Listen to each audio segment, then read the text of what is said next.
এবার শুভেন্দু অধিকারীর মুখে রীতিমতো কোষের সজোরে থাপ্পড় দিল ভারতের সংখ্যালঘু মুসলিম সম্প্রদায়ের ভাইরা। উঠবস করার ঘটনাকে কেন্দ্র করে শুরু হয়েছে ব্যাপক সমালোচনা। এহসান নামের ওই বৃদ্ধ একটি স্থানীয় সাক্ষাৎকারে প্রধানমন্ত্রী নরেন্দ্র মোদী ও রাজ্যের মুখ্যমন্ত্রীকে গুন্ডা বলে মন্তব্য করেন এবং প্রশাসনের বিরুদ্ধে ক্ষোভ প্রকাশ করেন। তিনি অভিযোগ করেন তাকে জোর করে বন্দে মাতরম বলতে চাপ দেওয়া হলেও তিনি আল্লাহু আকবার বলাতেই অনড় থাকেন। সাক্ষাৎকারটি প্রকাশের 24 ঘন্টার মধ্যে পুলিশ তাকে গ্রেপ্তার করে। এমনকি সামাজিক মাধ্যমে ছড়িয়ে পড়া ভিডিওতে তাকে কানে ধরে উঠবস করতেও দেখা যায়। সাসপেন্ড হয়ে গেলেন শুভেন্দু অধিকারী, 30 দিনের জন্য বিধানসভায় সাসপেন্ড। আরো 3 বিধায়ক সাসপেন্ড। এ নিয়ে তৈরি হয়েছে রাজনৈতিক তরজা।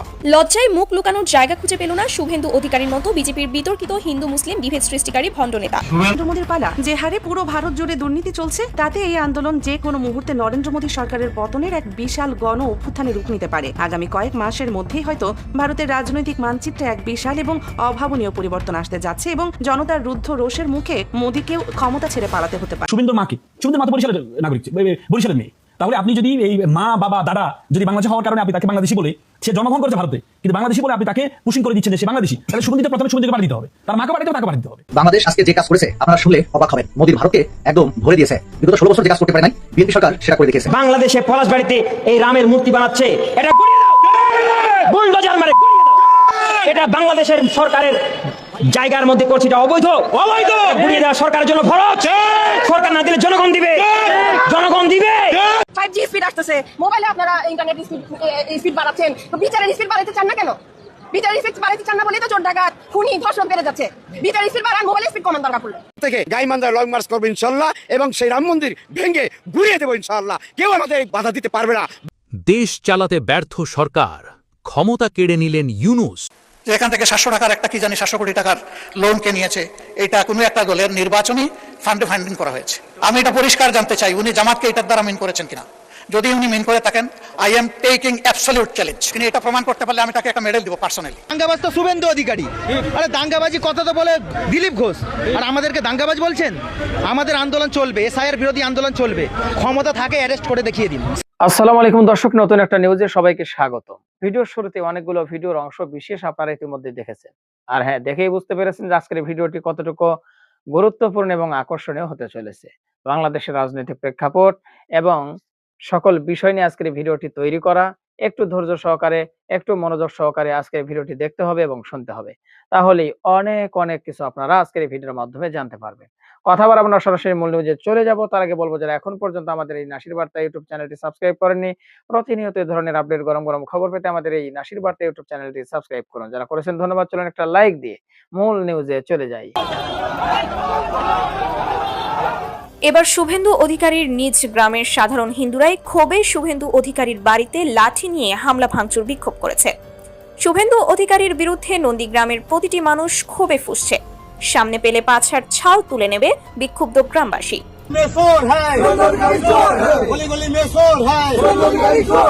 সম্প্রতি উত্তাল হয়ে উঠেছে পশ্চিমবঙ্গের নন্দীগ্রাম। শুভেন্দু অধিকারীর বিরুদ্ধে সাধারণ মানুষের বিক্ষোভ চরমে পৌঁছেছে। গতকাল শুভেন্দুর নিজ গ্রামেরই সাধারণ হিন্দু মুসলমান একত্রিত হয়ে শুভেন্দুর বাড়িতে বিক্ষোভ ও ভাঙচুর করেছে। তাদের অভিযোগ, শুভেন্দু অধিকারীর কারণে ভারত পাকিস্তানের মধ্যে যুদ্ধের পরিবেশ তৈরি হয়েছে। এই গেটে দাঁড়িয়ে শুভেন্দুকে তাড়িয়েছিলাম, আর এই গেটে দাঁড়িয়ে বলছি শুভেন্দুর দালালদের তাড়াবো। বিক্ষোভকারীরা সরাসরি শুভেন্দু অধিকারীর বিরুদ্ধে ক্ষোভ প্রকাশ করে জানিয়েছেন, শুভেন্দু অধিকারী রাজনীতির খেলা খেলে, আর আমরা সাধারণ মানুষ তার কারণে মরব, এটা আমরা মানব না। তারা দাবি করেছেন, শুভেন্দু একজন দাঙ্গাবাজ, যার কারণে পশ্চিমবঙ্গের শান্তিপূর্ণ পরিবেশ আজ কলুষিত। এই বিক্ষোভ চলাকালীন পুলিশের সঙ্গে বিক্ষোভকারীদের ধস্তাধস্তি ও সংঘর্ষের ঘটনাও ঘটে, যেখানে এক নারী ও এক পুরুষ কনস্টেবল আহত হন। তবে সাধারণ মানুষের ক্ষোভ শুধু এখানেই সীমাবদ্ধ নয়। তারা দাবি করেছেন, শুভেন্দুকে অবিলম্বে গ্রেফতার করা হোক এবং তার বিরুদ্ধে আইনি ব্যবস্থা নেওয়া হোক। আজকে উনি হিন্দু হিন্দু করে যে নাচানাচি লাফালাফি, আসলে মাথার তার কেটে গেছে, পুরো পাগল হয়ে গেছে, উন্মাদের মতন আচরণ করছে। বিক্ষোভকারীদের মতে, শুভেন্দু অধিকারীর সাম্প্রদায়িক মন্তব্য এবং ধর্মীয় বিভেদের রাজনীতি পশ্চিমবঙ্গের পরিবেশকে বিষাক্ত করে তুলেছে। মোথাবাড়িতে বেছে বেছে হিন্দু দোকান ভেঙেছে, লুট করেছে।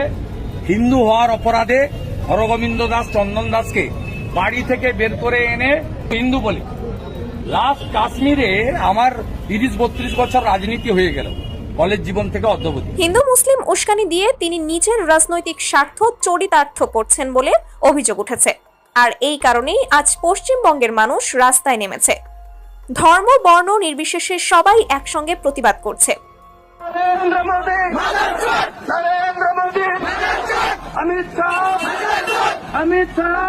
বন্ধুরা, পশ্চিমবঙ্গের বর্তমান পরিস্থিতি নিয়ে আপনার মতামত কি? শুভেন্দু অধিকারীকে কি গ্রেফতার করা উচিত? কমেন্টে জানিয়ে দিন।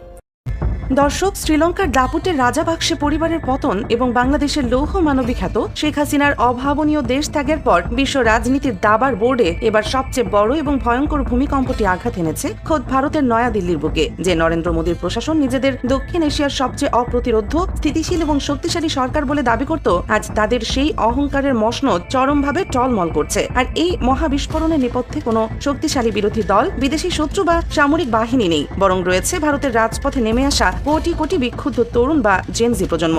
আরো অবাক করা বিষয় হলো, এই ভয়ঙ্কর গণ অভ্যুত্থানের নেতৃত্ব দিচ্ছে সম্পূর্ণ নতুন এবং সাধারণ মানুষের কাছে একদমই অপরিচিত একটি রাজনৈতিক শক্তি, যার নাম ককরোচ জনতা পার্টি বা তেলাপোকা জনতা দল। যে তরুণ প্রজন্মকে একদিন তুচ্ছ তাচ্ছিল্য করে তেলাপোকা বলে গালি দেওয়া হয়েছিল, আজ সেই তেলাপোকারাই দিল্লির রাজপথ দখল করে মোদী প্রশাসনের রাতের ঘুম চিরতরে হারাম করে দিয়েছে। এটি শুধু একটি দলের নাম নয়, এটি ভারতের কোটি কোটি শিক্ষিত, বেকার এবং অধিকার বঞ্চিত তরুণের দীর্ঘদিনের পুঞ্জীভূত ক্ষোভের এক ভয়ঙ্কর অগ্নুৎপাত। আপনাদের মনে নিশ্চয়ই একটি বড় প্রশ্ন ঘুরপাক খাচ্ছে, একটি রাজনৈতিক দলের নাম কেন তেলাপোকা বা ককরোচ হবে? এর পেছনে লুকিয়ে আছে এক চরম অপমান, রাষ্ট্রীয় অহংকার এবং ক্ষমতার অপব্যবহারের এক চাঞ্চল্যকর ও হৃদয় বিদারক গল্প। ভারতে দীর্ঘদিন ধরেই শিক্ষা খাতে এক চরম নৈরাজ্য, অরাজকতা এবং লাগামহীন দুর্নীতি চলছে। নিট, ইউজি সহ বিভিন্ন অত্যন্ত গুরুত্বপূর্ণ এবং সংবেদনশীল জাতীয় পরীক্ষার প্রশ্নপত্র ফাঁস হওয়া সেখানে এখন এক নিয়মিত এবং মামুলি ঘটনা হয়ে দাঁড়িয়েছে। ভারতের মতো 130 কোটি মানুষের দেশে লাখ লাখ মেধাবী তরুণ যখন নিজেদের সুন্দর ভবিষ্যতের আশায় দিনের পর দিন, মাসের পর মাস অমানসিক পরিশ্রম করে পরীক্ষার প্রস্তুতি নেয়, তখন একদল অসাধু এবং দুর্নীতিবাদ চক্র টাকার বিনিময়ে সেই প্রশ্নপত্র ধনীদের সন্তানের কাছে বিক্রি করে দেয়। গরিব কৃষকের সন্তান, সাধারণ মধ্যবিত্ত পরিবারের ছেলেমেয়েরা মেধা থাকা সত্ত্বেও এই চরম দুর্নীতির কারণে ছিটকে পড়ছে। আর মোদী প্রশাসন এই ভয়ঙ্কর দুর্নীতির বিরুদ্ধে কঠোর কোনো ব্যবস্থা নেওয়ার বদলে বরং দুর্নীতিবাদ সিন্ডিকেটগুলোকেই পরোক্ষভাবে প্রশ্রয় দিয়ে এসেছে। বছরের পর বছর ধরে চলা এই চরম অন্যায় এবং দুর্নীতির বিরুদ্ধে যখন ভারতের শিক্ষিত এবং বেকার তরুণ সমাজ আর চুপ থাকতে পারল না, তখন তারা সোশ্যাল মিডিয়ায় তীব্র প্রতিবাদ শুরু করে। তারা সরকারের এই চরম ব্যর্থতা এবং অপকর্মের সমালোচনা করে বিভিন্ন ভিডিও বানাতে থাকে। কিন্তু রাষ্ট্রযন্ত্র তাদের যৌক্তিক দাবি মেনে নিয়ে সান্ত্বনা দেওয়ার বদলে উল্টো তাদের চরম অপমান করে বসে। গত মে মাসে ভারতের প্রধান বিচারপতি সূর্যকান্ত সুপ্রিম কোর্টের মতো একটি পবিত্র বিচারালয়ে বসে এক ভয়ঙ্কর এবং দায়িত্ব জ্ঞানহীন মন্তব্য করে বসেন। তিনি সোশ্যাল মিডিয়ায় প্রতিবাদকারী এবং সরকারের সমালোচনা করা বেকার যুবকদের তাচ্ছিল্য করে তেলাপোকা বা পরজীবী বলে আখ্যা দেন।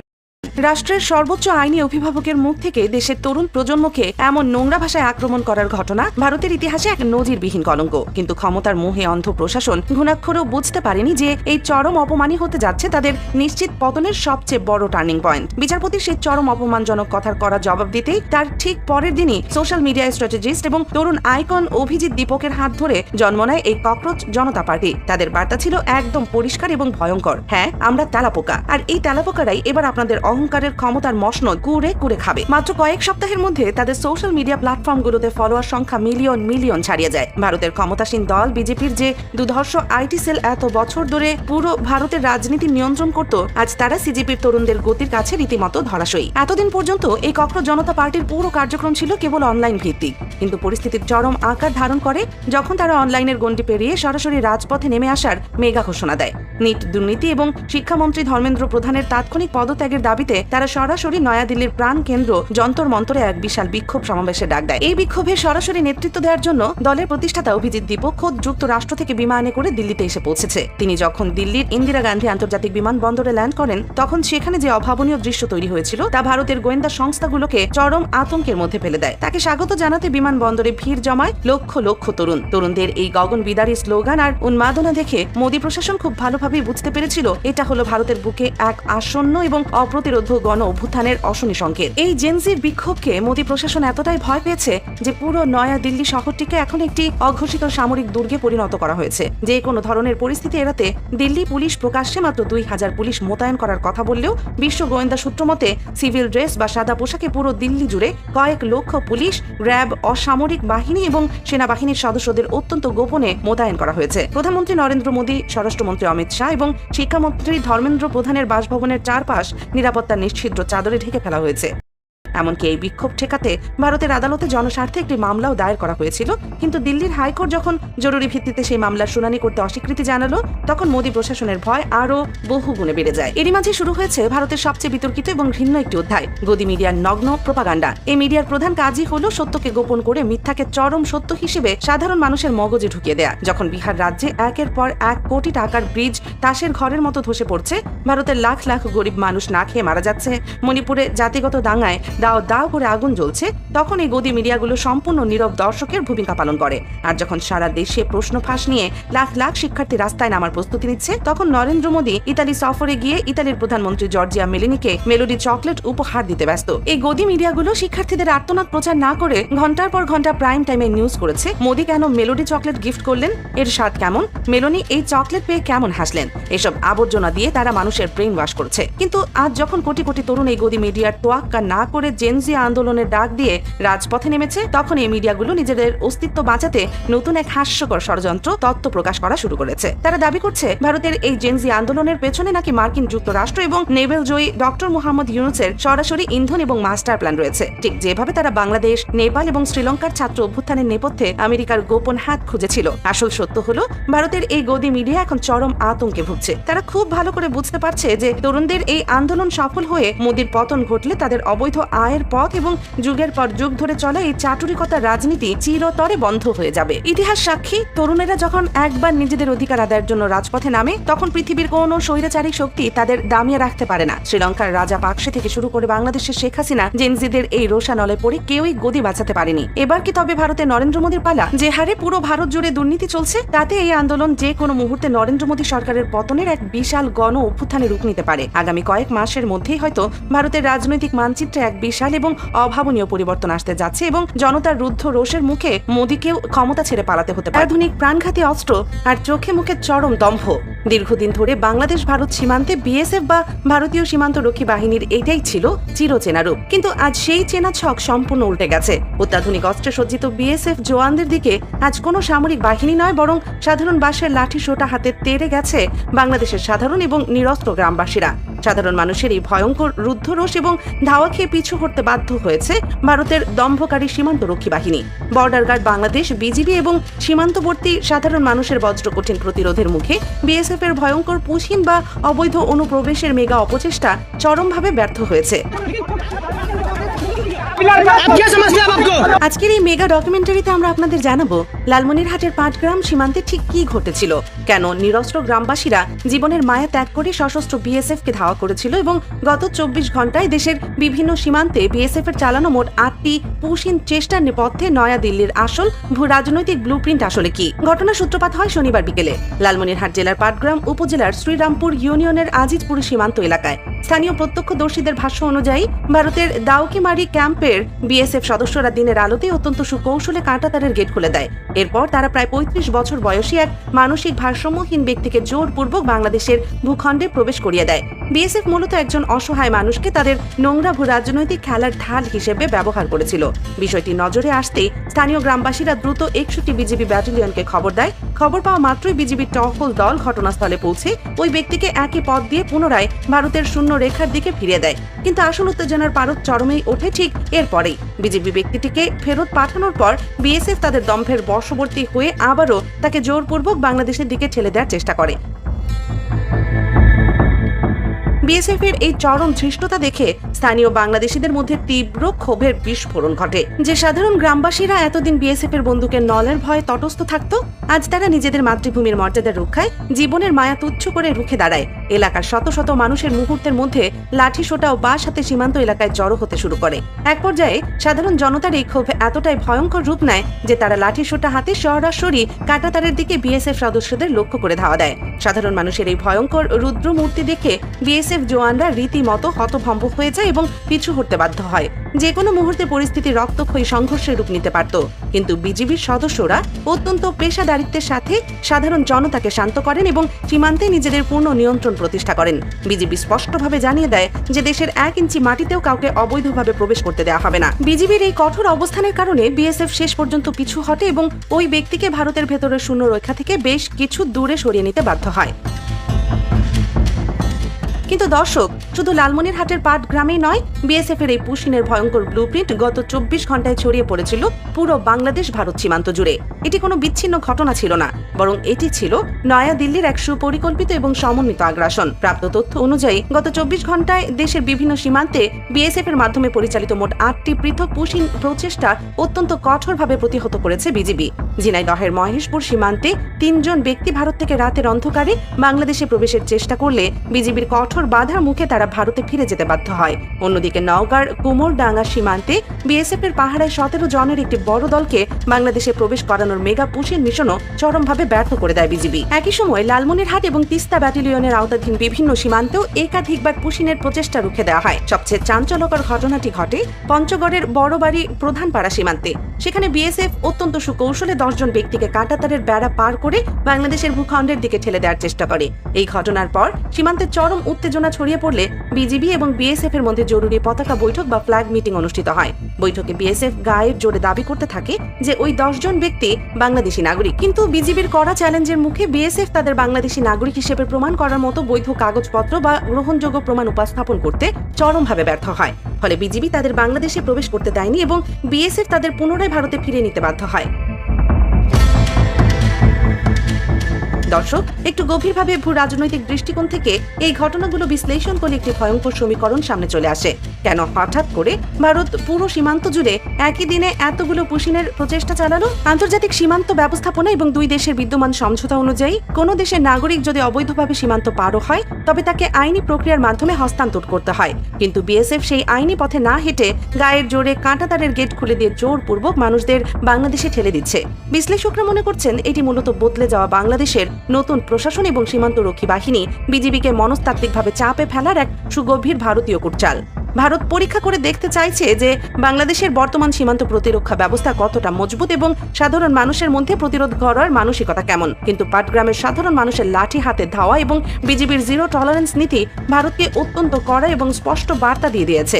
বিজিবি অত্যন্ত কঠোর ভাষায় জানিয়ে দিয়েছে যে আন্তর্জাতিক সীমান্ত ব্যবস্থাপনা উপেক্ষা করে কোনো ধরনের পুশিন বাংলাদেশের কাছে বিন্দুমাত্র গ্রহণযোগ্য নয়। দেশের সীমান্ত সুরক্ষায় বিজিবি এখন তাদের সর্বোচ্চ সতর্ক অবস্থানে রয়েছে এবং যে কোনো অবৈধ অনুপ্রবেশ বিন্দু পরিমাণ ছাড় না দিয়ে কঠোরভাবে প্রতিহত করা হবে। একদিকে যখন দেশের ভেতরে রাজনৈতিক এবং অর্থনৈতিক স্থিতিশীলতা আনার লড়াই চলছে, তখন সীমান্তের এই নতুন উত্তেজনা নিঃসন্দেহে একটি বড় উদ্বেগের বিষয়। তবে দেশের সাধারণ মানুষ যেভাবে কাঁধে কাঁধ মিলিয়ে বিজিবির পাশে দাঁড়িয়ে বিএসএফ এর আগ্রাসন রুখে দিচ্ছে তা দেশের সার্বভৌমত্ব রক্ষার এক অনন্য এবং ঐতিহাসিক দৃষ্টান্ত হয়ে থাকবে।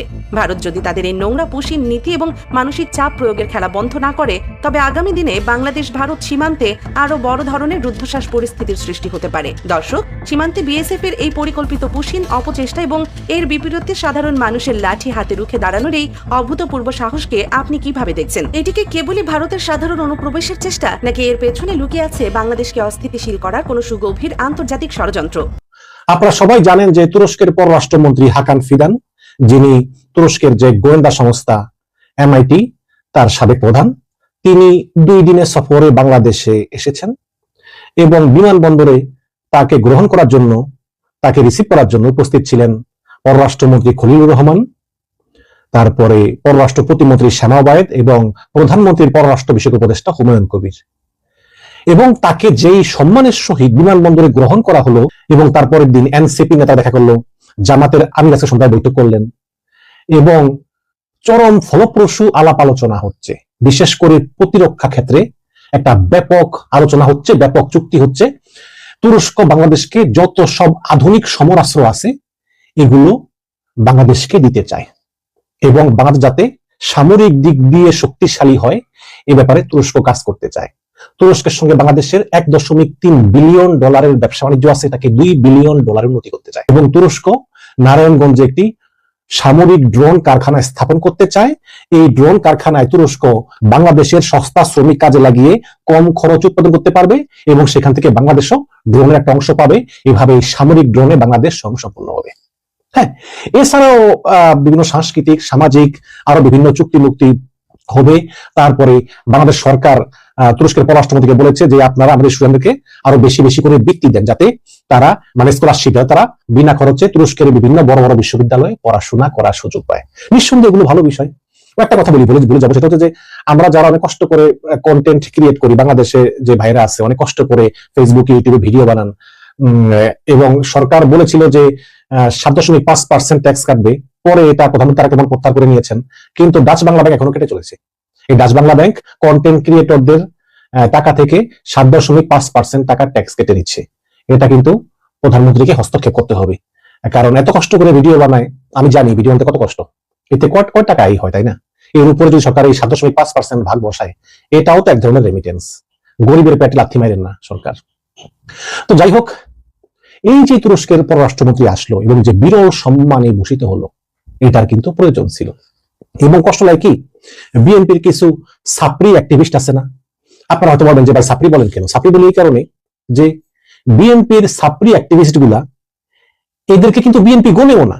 বিএনপি কি নীতি নির্ধারণী কাজ করবে, কি ডিসিশন নিবে, বিএনপির প্রিন্সিপাল কি, এগুলো নিয়ে ওদের সঙ্গে কোনো আলোচনা করেও না এবং বিএনপির ডিসিশন মেকারদের সঙ্গে ওদের বিন্দু মাত্র সম্পর্ক নাই। এর নাম বলবো না, ওই যে একটা করছে না Beacon, Bangladesh centrist activist nation, Beacon, এরকম অনেক কিছু একটা।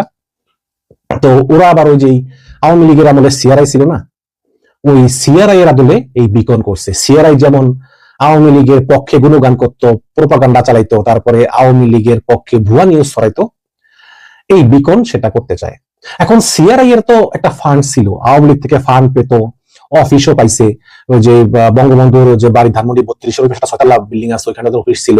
সিআরআই এর যে প্রধান তন্ময়, তাকে তিতাস গ্যাসের চেয়ারম্যান বানিয়ে দিছিল। কিন্তু এই বিএনপির এই ছাত্রী অ্যাক্টিভিস্ট গুলা, এদেরকে তো কেউ এদেরকে কেউ তো গণদলের কথা, এদেরকে বিএনপিও বলে না। ওরা করে কি, ওরা থুথু মাইরা পরে আবার নিজের থুথুই চেটে চেটে খায়। কিভাবে?